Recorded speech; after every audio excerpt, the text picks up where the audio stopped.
All of you are present. 39 students are there. Be present. We started the third chapter.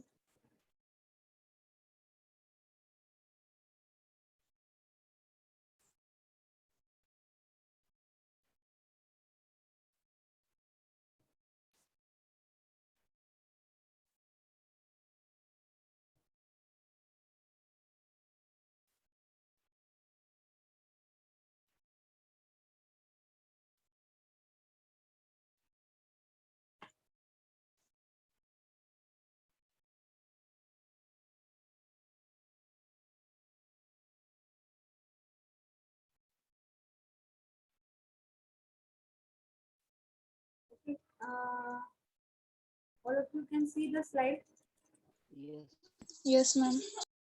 So yesterday we have completed about the generation. No, what are the important terms related to what? That is sine wave, alternating quantity, amplitude. We have seen. We have seen the instantaneous value. What is time period? All this yesterday we have seen. So this amplitude, time period, instantaneous value, and frequency. The next point that we are going to see, that is nothing but the generation of sinusoidal AC voltage. So what is that generation of sinusoidal voltage that we are going to see? So alternating sinusoidal voltage, it is generated. When it is generated, that you are going to see. So for that, this is the constructional diagram for that. Generation कसं होतंय alternating क्वांटिटीचं ते आपल्याला या construction diagram मध्ये हे करायचं आहे. त्यामध्ये काय घेतलेलं आहे लक्षात घ्या. Here a coil is shown, A, B, C and D. A single turn of coil is shown. Likewise, there will be number of turns of coil. असे अटॅच केलेले असतात. त्याच नंबर ऑफ टर्न्स एक कॉन्टॅक्ट केलेले असतात. Number of turns of coil आणि ती coil तुम्हाला काय करायची. It is placed in a uniform magnetic field. It is placed in what? Uniform magnetic field. What is your uniform magnetic field? Will be generated by north and south pole. It is placed in uniform magnetic field, north and south pole. Now this coil, to this coil, what is connected? The slip rings are connected. The P and Q, these are nothing but the rings.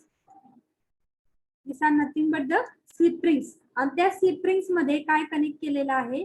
That is brushes are there. Red color. It is nothing but the brushes are there. Okay. So the first end of the coil will be connected to the P. The second end of the D coil is connected to the Q.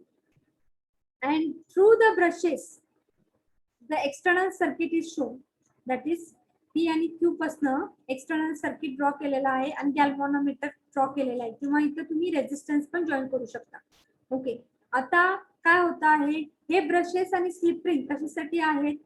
जे काय तुमचं EMF circulate झाले, EMF जे काय तुम्हाला मिळतंय ते brushes आणि स्लिप रिंगचं काम काय आहे? It will collect the EMF to the coil and ब्रशेसचं काम काय आहे? Slip ring will collect the EMF through the coil and ब्रशेसचं काम आहे it will give that EMF to what? That is nothing but the external circuit. To the external circuit.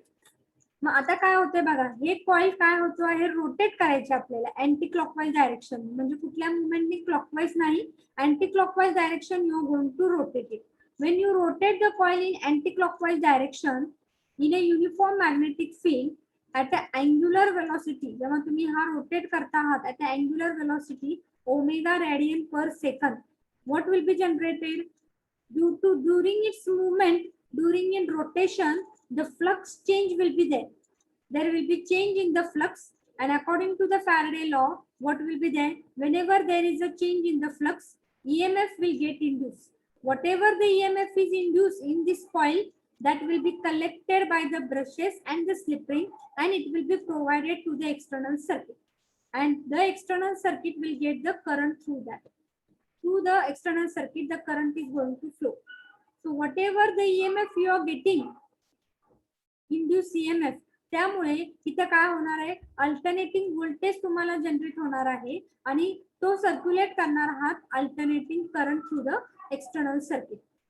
मग alternating voltage कसं generate होत आहे, त्यासाठी step by step हे movement करायचं आहे, रोटेशन स्टेप बाय स्टेप लक्षात घ्यायचे आहे. मग त्यासाठी आता ही तुमची जी आडवी डायग्राम आहे, I am going to take it as what the vertical diagram. So step by step तुम्हाला लक्षात येईल कसं केलेलं आहे. कन्स्ट्रक्शन कळालेलं आहे का इथपर्यंत? आपल्याला अल्टरनेटिंग व्होल्टेज कधी मिळणार आहे? जेव्हा A B C D single turn of coil आहे, तसे नंबर ऑफ टर्न्स असतात कॉइलचे, ते तुम्ही रोटेट करायचे आहेत in a uniform magnetic field. Uniform magnetic field will be created by north and south pole. Okay, मग तुम्ही रोटेट करायचे अँटी क्लॉकवाईजनी आणि त्याचं अँग्युलर वेलॉसिटी किती असणार आहे? Omega radian per second. जेव्हा तुम्ही रोटेट करता आहात काय होणार आहे? The coil end it is connected to the slip rings which are shown by the cylindrical shape and नंतर rectangular shape नी तुम्हाला काय दाखवलेलं आहे? Brushes. They will collect whenever you rotate the coil. What will be there? There will be a change in the flux linking with the coil. Due to that, the EMF will get produced, and this EMF will be collected and circulated to the external circuit by the brushes. आलं का लक्षात? Yes or no? Yes. Yes or no? Yes. Clear with this? Yes. 44 students are there. Yes. Yes. Okay. After now this, हे झालं तुमचं basic construction. आता तुम्हाला यातली माहिती तुम्हाला कन्स्ट्रक्शन बद्दल तर तुम्हाला लक्षात आलेलंच आहे. हे बघा इथं कन्स्ट्रक्शन सांगितलेलं आहे. रेक्टँग्युलर कॉइल मी एक सिंगल टर्न दाखवले होते, तिथं नंबर ऑफ टर्न्स असणार आहेत n. Placed in a uniform magnetic field. Uniform magnetic field is created by north and south pole. The coil is rotated in anti clockwise. Anti clockwise डायरेक्शननी rotation केलेलं आहे with angular velocity omega radian per second. आता positions तुम्हाला सांगितलेले आहे. ती आडवी figure आहे ती आता मी उभी करते आहे आणि पोझिशन, पहिली पोझिशन कशी असणार आहे? So this is the first position. आडवी फिगर ती उभी करा म्हणजे नॉर्थ पोल आता वरती येणार आहे आणि साऊथ पोल खाली येणार आहे. आता या पोझिशनला काय होत आहे? तुमचा जो प्लेन ऑफ द कॉइल आहे, म्हणजे ही कॉइल जी आहे रेक्टँग्युलर कॉइल, ही काय असणार आहे? It will be parallel to the flux direction. Flux तुमचं कसं डायरेक्शन आहे? North to south, upward to downward. मग हा जो ही जी प्लेन ऑफ द कॉइल आहे ती प्लेन ऑफ द कॉइल काय असणार आहे? पॅरलर असणार आहे. जेव्हा तुम्ही ही फिगर उभी करणार आहात मग तेव्हा हे कसं आहे हे तुम्हाला दाखवते. इथं पहिली पोझिशन, नॉर्थ पोल वरती असणार आहे, खाली साऊथ पोल असणार आहे आणि हा प्लेन ऑफ द कॉइल काय असणार आहे? पॅरलर असणार आहे पहिल्या पोझिशनला. जेव्हा ही plane of the coil vertical असेल तेव्हा, जेव्हा वर्टिकल असेल तेव्हा ही पॅरलर असणार आहे या फ्लक्स डायरेक्शननी. पॅरलल असल्यामुळे फ्लक्स इथं काहीही चेंज होणार नाही, फ्लक्स काहीही कट होणार नाही. जेव्हा फ्लक्स चेंज किंवा कट होणार नाही तेव्हा काय होणार आहे? ईएमएफ इंड्यूस होणार नाही. So no EMF will get induce and therefore the voltage will be what? Zero. The voltage, output voltage will be what? Zero मिळणार आहे तुम्हाला. आता काय होणार आहे? जेव्हा हा रोटेट केलेला जाणार आहे at an angle theta, suppose that it will be rotated, so it will be suppose this position. या पोझिशनला जेव्हा असणार आहे तेव्हा flux linking with the coil, flux cut झालेला आहे. लक्षात घ्या या पोझिशनला इथे दाखवलेले फ्लक्स डायरेक्शन डाऊनवर्ड आहेत तुमचे. या पोझिशनला फ्लक्स कट झालेला आहे, चेंज झालेला आहे आणि चेंज झाला की तुम्हाला काय मिळणार आहे? इंड्यूस ईएमएफ मिळणार आहे. इंड्यूस ईएमएफ मिळणार आहे. So you will get the output voltage. Now again the step 3 will be nothing but now the coil will be, plane of the coil will be what?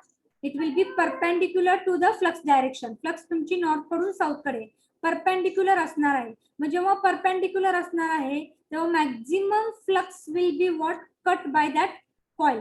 Maximum flux change होणार आहे या coil मध्ये आणि तो जो maximum flux आहे तो तुम्हाला दाखवलेला आहे phi max. Maximum flux cut होणार आहे आणि त्याची डायरेक्शन दाखवलेली आहे फाय मॅक्स आहे. Okay, so that time you will get the maximum voltage. You will get what? Maximum voltage. पुन्हा ही पोझिशन शिफ्ट केली जाणार आहे. ही पोझिशन असणार आहे. ही पोझिशन झाली की काय होणार आहे? तुम्हाला चेंज इन द फ्लक्स मिळणार आहे आणि तुमचा ईएमएफ इथे इंड्यूस होणार आहे and therefore you will get the output voltage. So at this different position, 4 position, what you will get? You will get a sinusoidal he waveform मिळणार आहे तुम्हाला. हो का? या पोझिशनला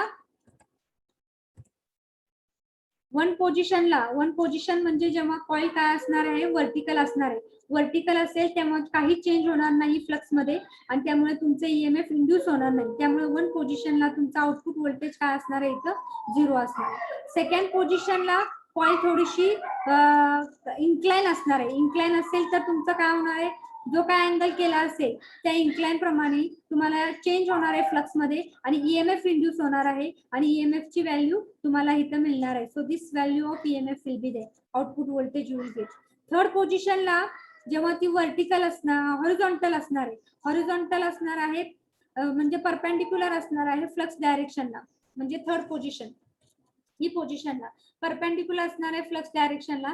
त्यावेळेस काय होणार आहे, मॅक्झिमम फ्लक्स लिंक होणार आहे, मॅक्झिमम फ्लक्स कट होणार आहे. सो थर्ड पोझिशनला तुमचा जो ईएमएफ असणार आहे तो मॅक्झिमम असणार आहे. So you will get your EMF maximum.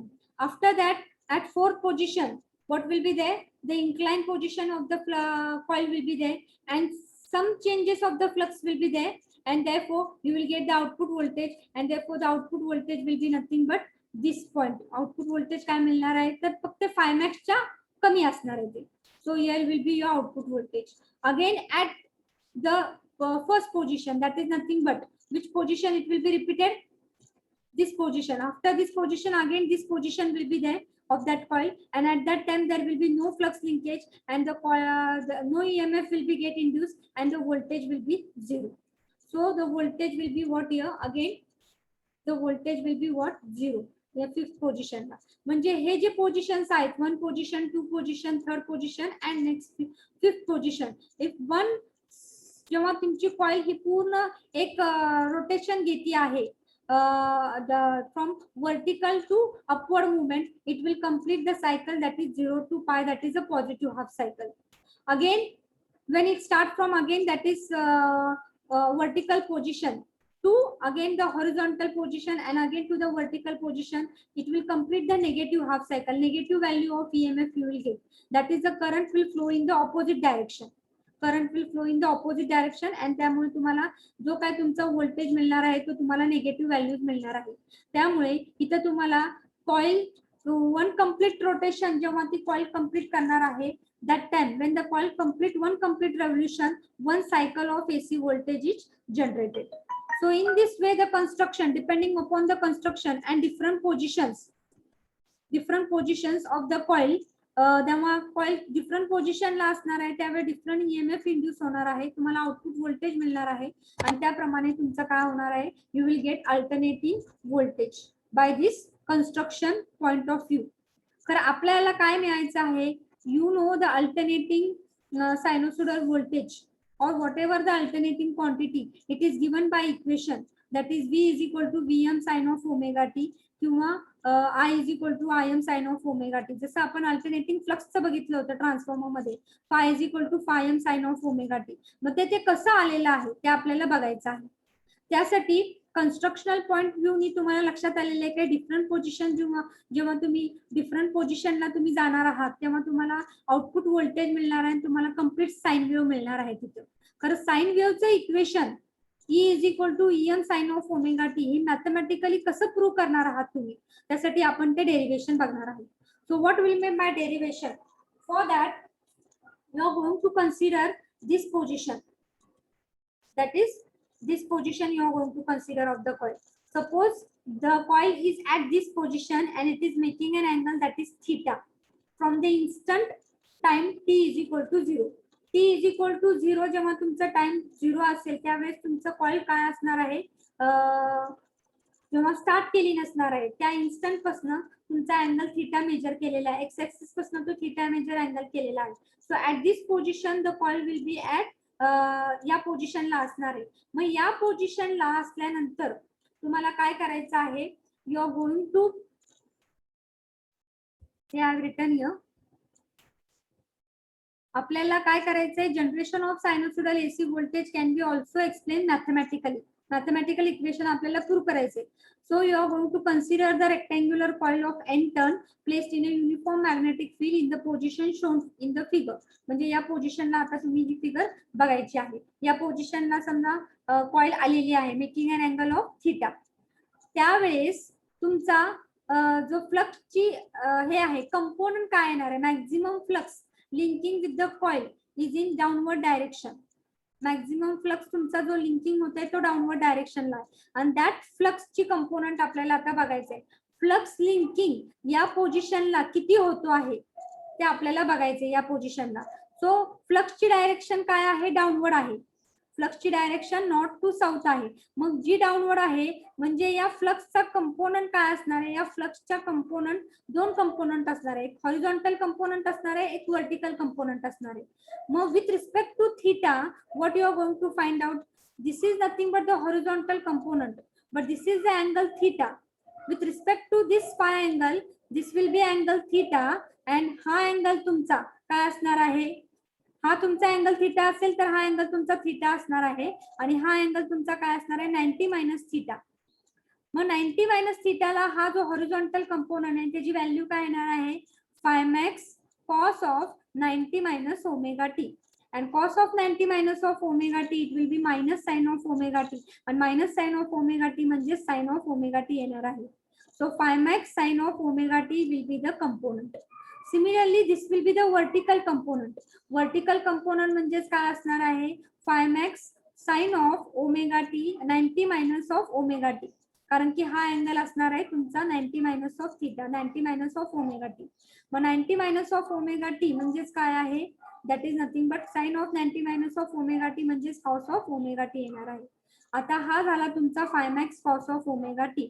हा कंपोनंट घेतला phi max cos of omega t आणि हा component phi max sine of omega t. आता आपल्या कुठल्या कंपोनंटनी फ्लक्स इंड्यूस होतो, तुम्हाला ईएमएफ मिळणार आहे ते आपल्याला बघायचं आहे. द कंपोनंट हा जो कंपोनंट आहे phi max sine of omega t हा पॅरलर आहे या प्लेनशी, प्लेन ऑफ द कॉइलशी. प्लेन ऑफ द कॉइल कुठे आहे तुमचं, हे आहे प्लेन ऑफ द कॉइल आणि त्याला पॅरलर हा कंपोनंट आहे. So this is the parallel component as it is parallel to the plane of the coil. Parallel जेव्हा कंपोनंट असेल तो ईएमएफ इंड्यूस करणार नाही. there will be no change in the flux and no EMF will be induced because it is parallel to the plane of the coil.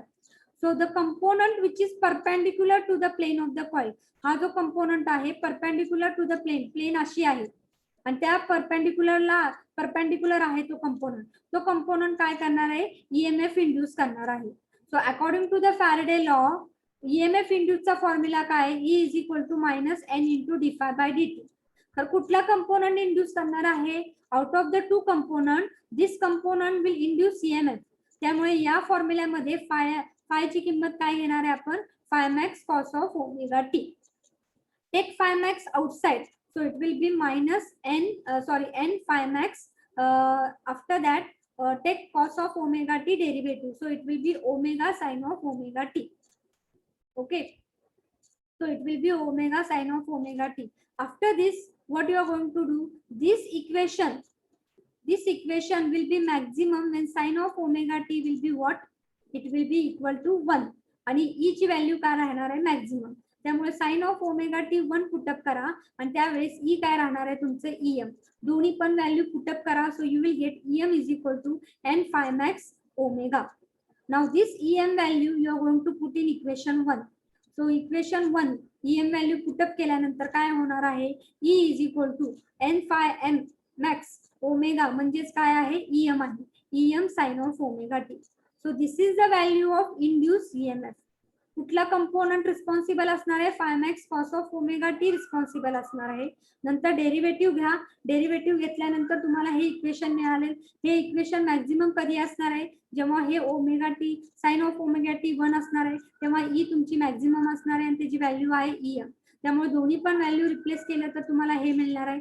पुन्हा हीच value तुम्ही ह्याच्यामध्ये replace करायची इक्वेशन 1 मध्ये, त्यामुळे डायरेक्टली तुम्हाला E is equal to EM sine of omega t मिळणार आहे.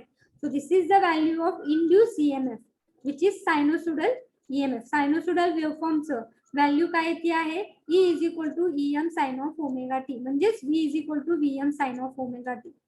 जर हे व्होल्टेज तुम्ही प्रोव्हाइड केलं सर्किट मध्ये तर तुम्हाला काय मिळणार आहे, sinusoidal current which is also given by equation I is equal to IM sin of omega t. आलं का लक्षात? Yes. Okay with this? This is the mathematical proof of what, how you are getting the sinusoidal equation. So there is no derivation part for you. As it is you know theory paper is there for you. त्यामुळे फक्त तुम्ही equation लक्षात ठेवा. That can be asked for the MCQ. What is the equation of sinusoidal voltage? V is equal to Vm sin of omega t and current is I is equal to Im sin of omega t. Derivation कसं आलंय फक्त एकदा लक्षात घेऊन घ्या. पुन्हा एकदा सांगतो पाहिजे असेल तर बघून घ्या की आपल्याला काय काढायचं आहे. इक्वेशन फाइंड आउट करायचं की ईएमएफ कधी इंड्यूस होतो आहे. मग कुठली तरी मी एक पोझिशन घेते कॉइलची. जर मी ही पोझिशन घेतली कॉइलची त्यावेळेस कॉइल अँगल करतो आहे theta with respect to X axis that is a time. Okay. जर थीटा अँगल करत असेल तर या पोझिशनला माझं फ्लक्स लिंकिंग काय होणार आहे. मग फ्लक्सचा कंपोनंट काय आहे. फ्लक्स नॉर्थ कडून साऊथ कडे डाऊनवर्ड डायरेक्शनला आहे. मग ह्या फ्लक्सचा कंपोनंट या इन्स्टंटला काय असणार आहे. It will B divided into horizontal component and vertical component. But horizontal component जर फ्लक्सच्या रिलेटेड माझा अँगल काय असणार आहे तो मला फाइंड आउट करायचा आहे. So this will be the angle theta. So this is coming your vertical alternate angle. हा थीटा इथं असणार आहे. मग हा अँगल तुमचा काय असणार आहे with respect to flux 90 minus theta. मग हॉरिझॉन्टल कंपोनंट काय असणार आहे. Phi max cos of 90 minus theta and cos of 90 minus theta is nothing but sin of omega t. So you will get phi max sin of omega t. Similarly, this will be your vertical component. Vertical component काय आलेलं आहे. phi max sin of 90 minus of omega t. 90 minus of omega t म्हणजेच काय cos of omega t आलेलं आहे. So phi max cos of omega t you will get. So this is the component which is parallel to the plane of the coil. Parallel असल्यामुळे तो EMF इंड्यूसच करत नाहीये कारण की parallel to the plane of the coil आहे. चेंजच होणार नाही फ्लक्स मध्ये त्यामुळे तिथं ईएमएफ इंड्यूस होत नाही. हा परपेंडिक्युलर कंपोनंट आहे phi max cos of omega t. Perpendicular असणारमुळे तिथं फ्लक्स चेंज होणार आहे आणि फ्लक्स चेंज झाला की तुम्हाला ईएमएफ इंड्यूस होणार आहे. मग हा कंपोनंट रिस्पॉन्सिबल आहे फ्लक्स साठी ज्यामुळे तिथं काय ईएमएफ चेंज होतो आहे फ्लक्स मध्ये आणि ईएमएफ इंड्यूस होतो आहे. So according to the Faraday law, E is nothing but minus n into d phi by dt. मग कुठला कंपोनंट इंड्यूस होतो आहे phi max cos of omega t. यामुळे तुमचा ईएमएफ इंड्यूस होणार आहे. तिथे लिहा ते. नंतर तुम्ही डेरिव्हेटिव्ह घ्या. cos of omega t derivative omega sin of omega t. And after this omega sin of omega t जेव्हा 1 असेल तेव्हा हे इक्वेशन मॅक्झिमम असणार आहे that is EM. Both this value replacing first equation. So you will get EM is equal to n phi m max omega. हे equation मिळाल्यानंतर हे EM ची व्हॅल्यू इथं पुटअप करा. So you will get E is equal to EM sin of omega t. So that is the value of alternating sinusoidal voltage. So you know this sinusoidal voltage if you provide to the circuit you will get the sinusoidal current which is given by I is equal to Im sin of omega t. Clear with this? लक्षात आलेला आहे का. Yes. Okay. So no derivation part is there for you. Only remember what is the equation. As your paper will be of only MCQ part. त्यामुळे तुम्ही लक्षात घ्या की तुम्हाला काय काय फक्त करायचं आहे. आपल्याला एक्झाम पुरतं MCQ साठी आपल्याला काय काय गृहीत धरायचं आहे ते फक्त लक्षात घ्या. इक्वेशन्स काय काय आहेत आणि डेफिनेशन अजून एक विचारू शकतात की डेफिनेशन तुमची अल्टरनेटिंग जी क्वांटिटी आहे हे जनरेशन कसं होतं. सायनोसॉइडल एसी व्होल्टेज कसं होत आहे. It is what rotating the coil in anti clockwise direction with angular velocity omega radian per second in uniform magnetic field. हे एक डेफिनेशन तुम्हाला पाठ असायला पाहिजे. त्यातलं काय पण विचारू शकतील. युनिफॉर्म मॅग्नेटिक फील्ड आहे का किंवा angular velocity. What is the angular velocity? Omega radian per second. So that it can be asked. So this is the you can write whatever you want. Take the screenshot, but there is no time to write now because lengthy सगळे आपले जे third chapter आहे मोठा भरपूर आहे. तुम्हाला प्रत्येक bit जर लिहून द्यायचं म्हटलं की आपला सिलेबस संपणार नाही. So you can take the screenshot and afterwards you can write in your notebook. This PPT notes पण शेअर करा. हा नोट्स पण शेअर करायच्या. हा नोट्स हे जे पीपीटी आहे ना हे पीपीटी म्हणजेच नोट्स आहेत. लक्षात घ्या हे सगळं दिलेलं आहे. ही जी पीपीटी मी पूर्ण तुम्हाला काय करते जी लिंक प्रोव्हाइड करते आहे. जेव्हा माझा चॅप्टर हा चॅप्टर 3rd साठीच पीपीटी आहे. So whole chapter is there in this PPT. This chapter I will share after this lecture or today or tomorrow I will provide the link. प्रत्येक पीपीटीचं मी आतापर्यंत पीपीटी सगळ्या तुम्ही बघितलेल्या आहेत का? Yes, ma'am. पीपीटीची Yes, link ma'am. Teaching diary मध्ये दिलेली आहे. Yes, ma'am. You can see it. प्रत्येक पीपीटी झाल्यानंतर पीपीटीची लिंक त्या टीचिंग डायरी मध्ये प्रोव्हाइड केलेली आहे. जसं तुम्हाला एमसीक्यू लिंक प्रोव्हाइड करते आहे तसं मॅग्नेटिक सर्किटच्या तिथं मॅग्नेटिक सर्किटचा जेव्हा पार्ट येतो तिथं प्रत्येक पीपीटी मी ड्राईव्ह मध्ये पण ठेवलेली आहे. तुम्ही बघून घ्या. So this you can take the screenshot for that. Screenshot घ्यायचा असेल so I will start with first. This is the first point. Generation of sinusoidal.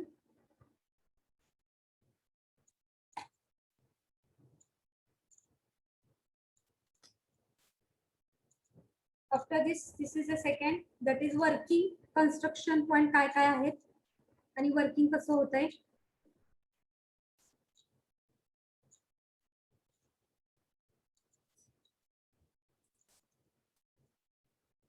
Next these are the position. हे प्रत्येक पोझिशन त्या सायकल वरती लिहिलेले आहेत. First position, second position, third position, fourth position.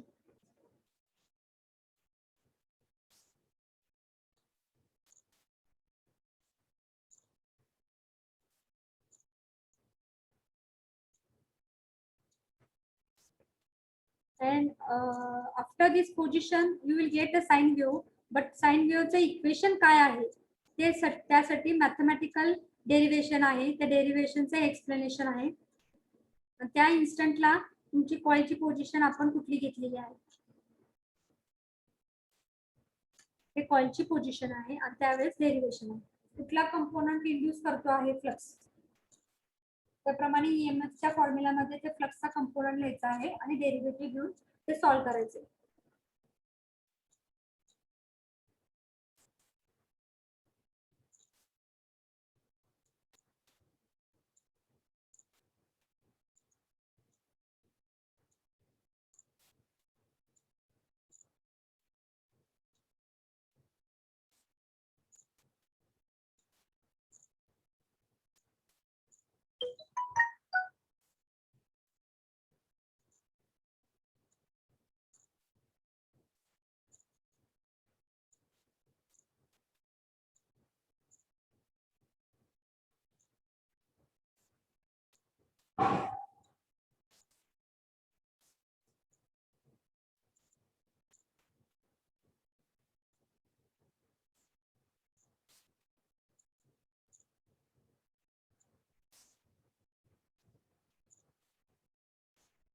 Now, Hello, ma'am.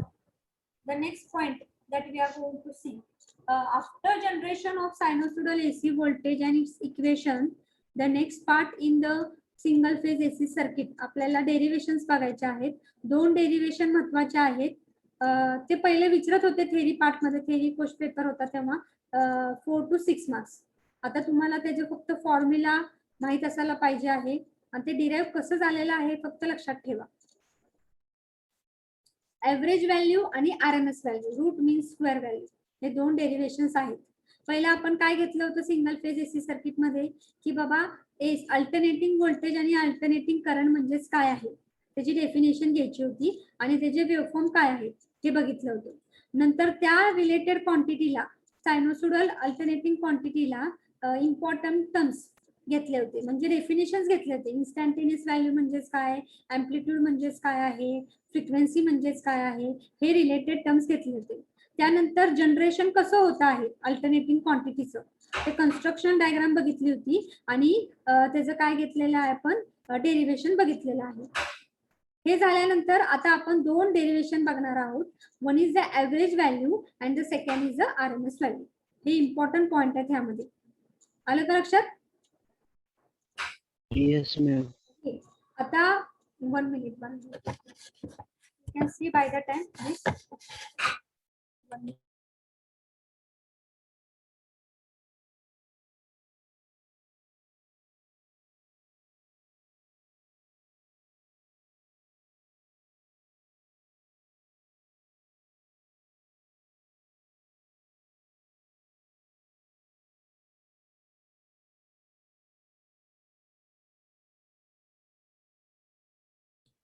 So now see this average value. So what is average value? आपण आता average, समजा माझे 5 सब्जेक्ट आहेत, फर्स्ट सेमला आपले 5 सब्जेक्ट आहेत आणि प्रत्येकी समजा 100 मार्काचा आहे, तर तुम्ही ऍव्हरेज कसं कॅल्क्युलेट करता? 500/5.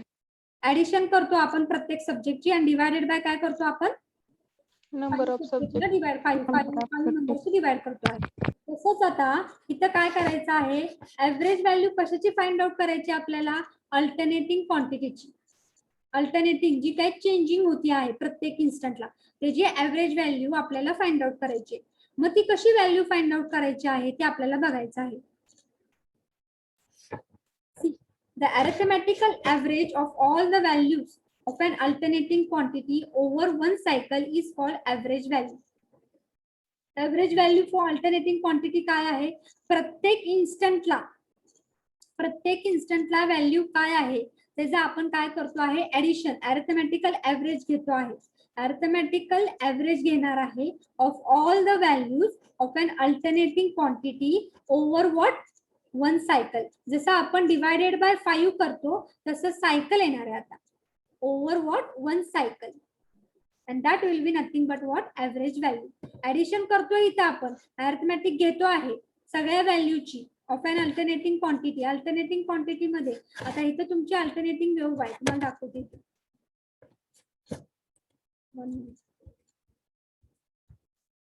बघा इथं वेगवेगळी व्हॅल्यू आहे तुमची. इथं काय? या इन्स्टंटला वेगळी व्हॅल्यू आहे, या इन्स्टंटला वेगळी व्हॅल्यू आहे, या इन्स्टंटला वेगळी आहे, या इन्स्टंटला वेगळी आहे.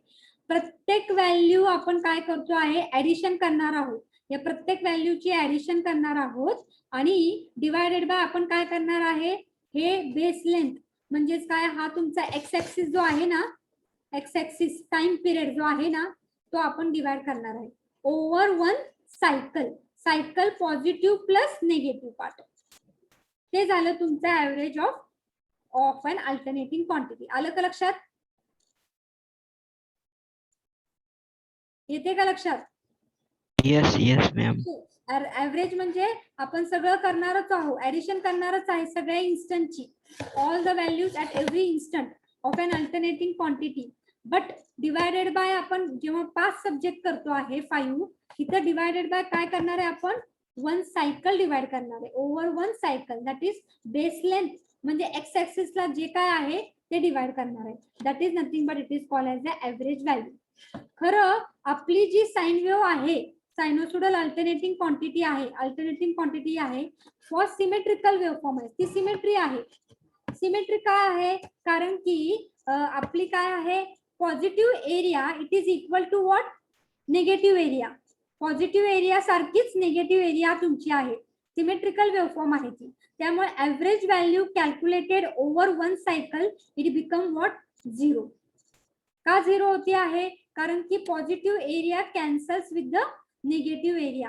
हेन्स फॉर सिमेट्रिकल वेव्हफॉर्म म्हणजेच alternating quantity waveform, sinusoidal waveform काय आपण घेतो आहे? Average value over one cycle it is equal to what? 0. आणि त्यामुळे अल्टरनेटिंग क्वांटिटी किंवा सिमेट्रिकल वेव्हफॉर्म साठी आपण ऍव्हरेज जेव्हा कॅल्क्युलेट करतो तेव्हा आपण ऍव्हरेज व्हॅल्यू कशावर कॅल्क्युलेट करतो? हाफ सायकल वर कॅल्क्युलेट करतो, नॉट ओव्हर वन सायकल. कारण की वन सायकलला जर आपण कॅल्क्युलेट केलं तर positive area it is equal to negative area and your average value will be what? 0. त्यामुळे जेव्हा आपण ऍव्हरेज घेणार आहोत तेव्हा आपण कॅल्क्युलेट कसं करणार आहे? Over half cycle. त्याची व्हॅल्यू काय येते ते बघणार आहे. आलं का लक्षात? Yes, ma'am. Okay. Now we will calculate for what is that value. आपल्याला over one cycle average calculate करायची आहे.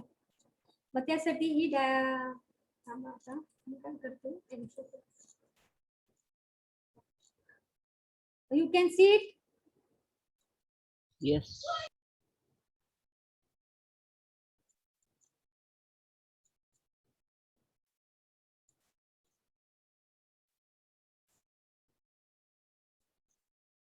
Okay, you can see it. Yes. Okay. आता इथं त्यांनी डेफिनेशन दिलेली आहे यामध्ये. आता इथं मी घेतलेलं आहे बघा. आता मी हाफ सायकल फक्त घेते, लक्षात घ्या. पूर्ण सायकलला मी ऍव्हरेज कॅल्क्युलेट करणार नाही. 0 to pi, only half cycle I am going to calculate the value. So what is that 0 to pi? So for that 0 to pi, I am going to take the elementary strip. Elementary strip मी घेणार आहे. कुठली elementary strip घेणार आहे? ही elementary strip घेतलेली आहे मी आणि त्याची थिकनेस घेतलेली आहे डी थिटा आणि त्याचा मिड ऑर्डिनेट म्हणजे length of that strip is what nothing but I. काय घेतलेलं आहे? मला ऍव्हरेज कॅल्क्युलेट करण्यासाठी मी एक एलिमेंटरी स्ट्रिप घेतलेली आहे हाफ सायकल मध्ये आणि त्या length of that elementary strip is nothing but I आणि त्याचा थिकनेस किती आहे?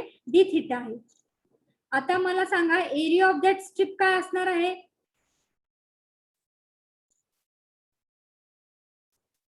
What will be the area of the strip? जर माझी थिकनेस आहे डी थिटा आणि माझी length of that strip is I, what will be the area of the strip?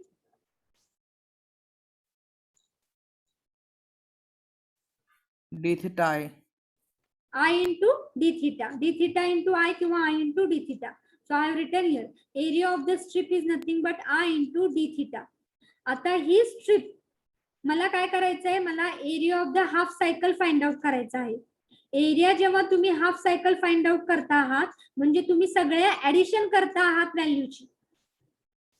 सगळ्या व्हॅल्यू ज्या हाफ सायकल मध्ये आहे त्याची तुम्ही ऍडिशन करता आहात. ऍडिशन म्हणजेच काय? मला हा पूर्ण एरिया पाहिजे आहे.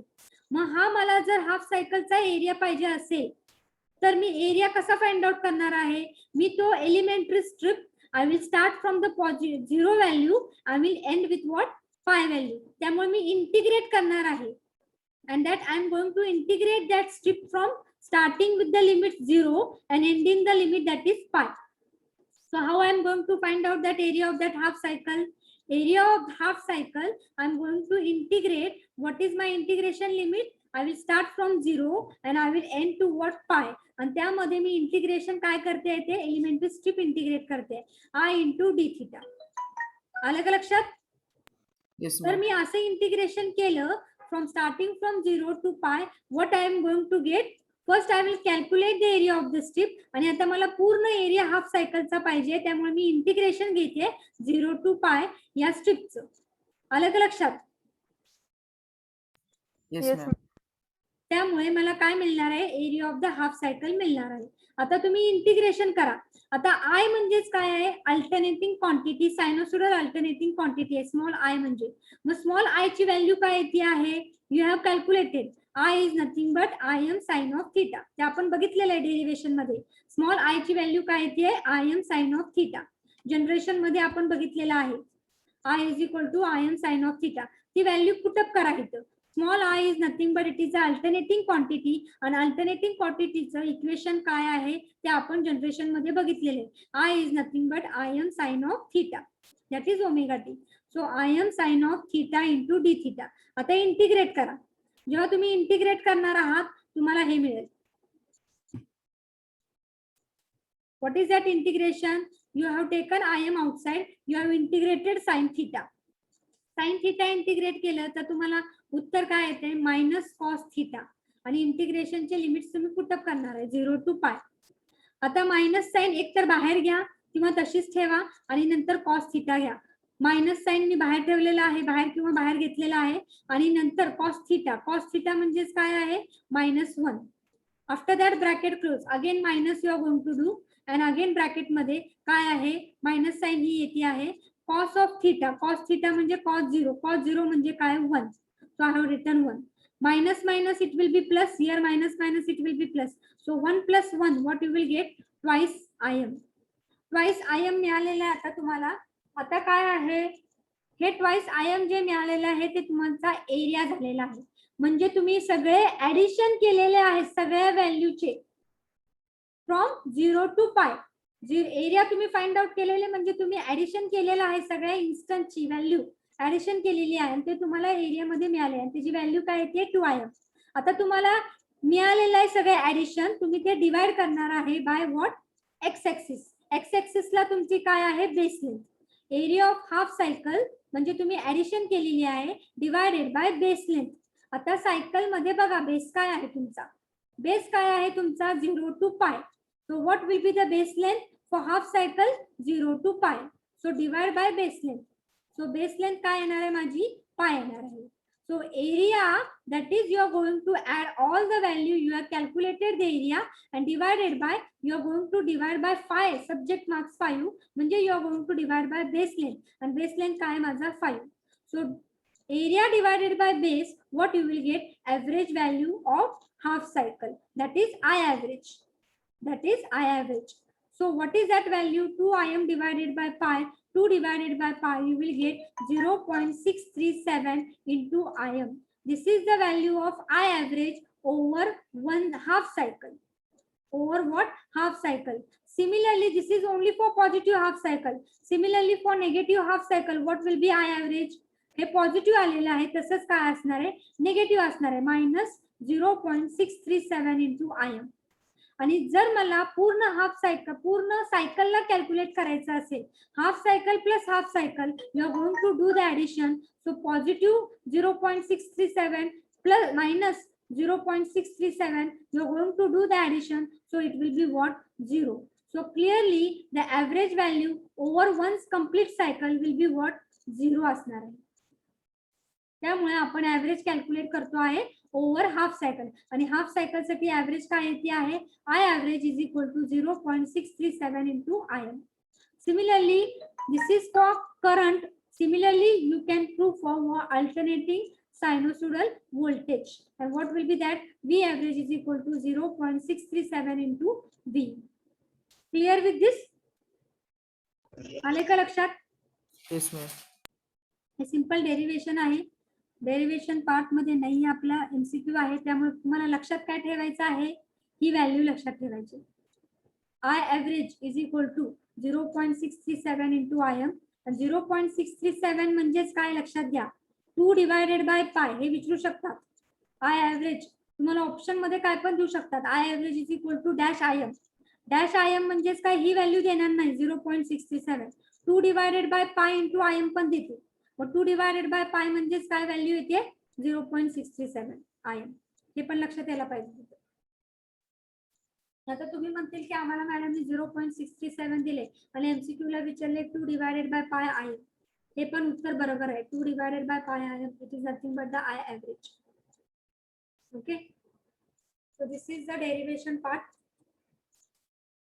So if you want to write, you can write down this or take the screenshot. So average value झाल्यानंतर tomorrow we will take the RMS value.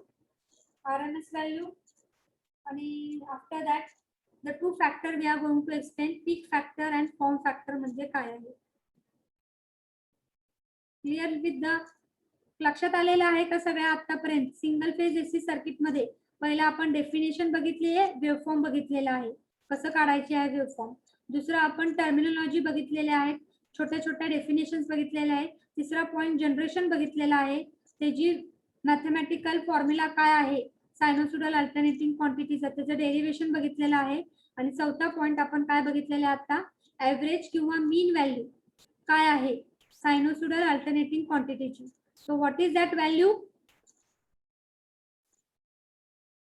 What is I average value or mean value? Formula काय आहे? 0.637 into IM or 2 divided by pi into IM. आणि sinusoidal alternating क्वांटिटीची value काय असती? I is equal to IM sin of theta किंवा I is equal to IM sin of omega t, आणि व्होल्टेजची small v is equal to VM sin of omega t किंवा v is equal to VM sin of theta. Okay with this? Yes, ma'am. Okay, we will stop here and we will take the presenting. Give me your presenting, 1 minute. Hello? Hello? Yes, ma'am.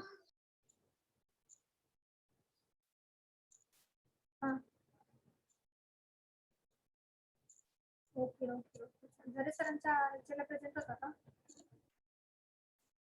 Please presenting.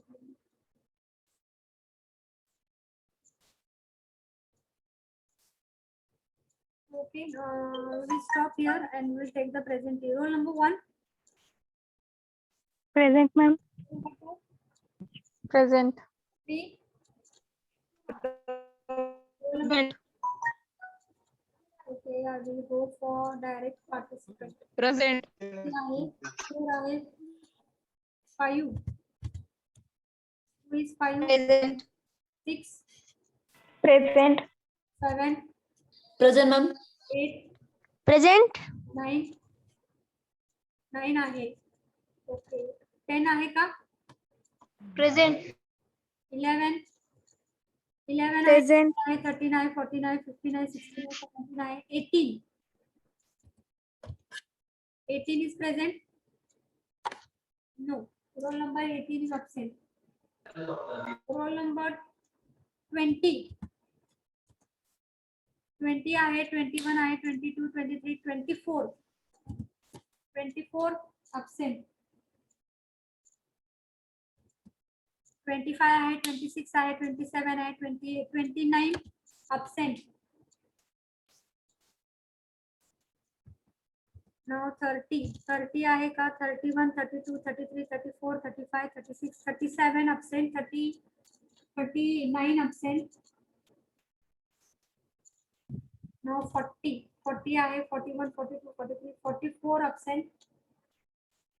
45, 46, 47, 48, 49 आहे. 50. 50 आहे. Yes, ma'am.